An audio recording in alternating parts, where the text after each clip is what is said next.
We all have this toolbox within us. A box, like imagine like the Mistress toolbox with all her little toys and tools. If each tool represents knowledge and wisdom that you have acquired, something that you know how to use, you know you own that. Your toolbox by this age, because I imagine everyone's over 15 here. So by our age, this toolbox is toys, tools we can always use. We always have them in proximity. They are within us. You are not the toolbox, but you have a toolbox with things you have integrated, that you have acquired. Some of the tools have been passed on. Some people, you know, come into this world with very few tools or no tools. Some people come already with a lot of tools. Some people are born into massive wealth and they're signed up to Harvard from the moment they turn 2 years old. They have probably more tools than someone who grows up in the ghetto in Minnesota. So we all don't come from the same place, but we decide what we want in our toolbox. We decide what we want to learn and what we want to integrate and what we want to get better at. And I will be making an analogy with the tool from the Mistress box during our visualization.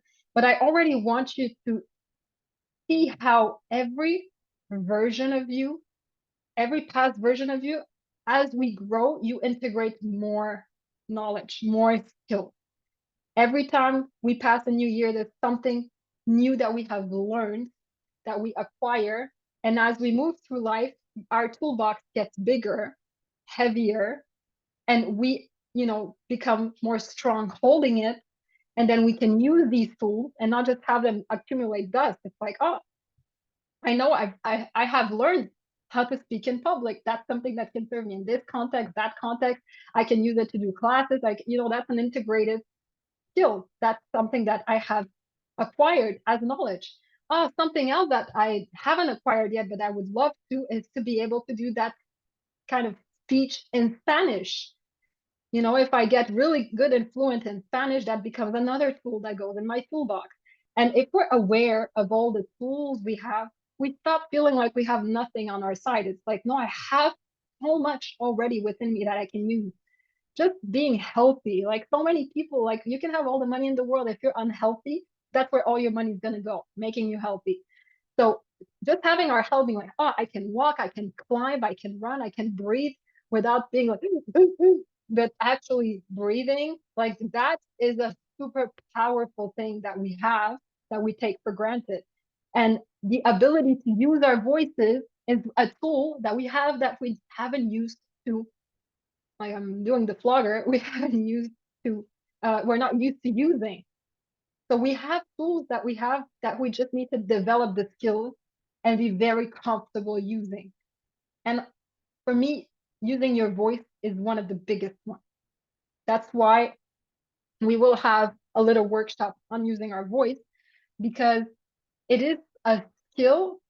It's one of the most powerful skills in the world. The people that are the leaders in this world, what they rely most on is on their voice. When you look at politics, when you look at presidents, when you look at any type of cult leader, when you look at people who have influence, it doesn't happen because of something they hold in their hand, a way they dress, the way they look. It's how they speak. So the more we develop our verbal skills, the more power we have. And that's why also singers have such influence, because they use their voice. You can move someone. Like when Beyonce sings, everyone's moved. Everyone's like, we all feel it in our bones when people use their voice when they sing. It gives you goosebumps. It makes you cry. It makes you like want to dance. It has influenced the voice. And when you use it to sing, when you use it to, inspire, whatever you use it with, the intention you use it, you can create these waves, because it's waves coming out of your body when you speak. It actually physically translates as energy out. But we are ball gagged. We have been ball gagged.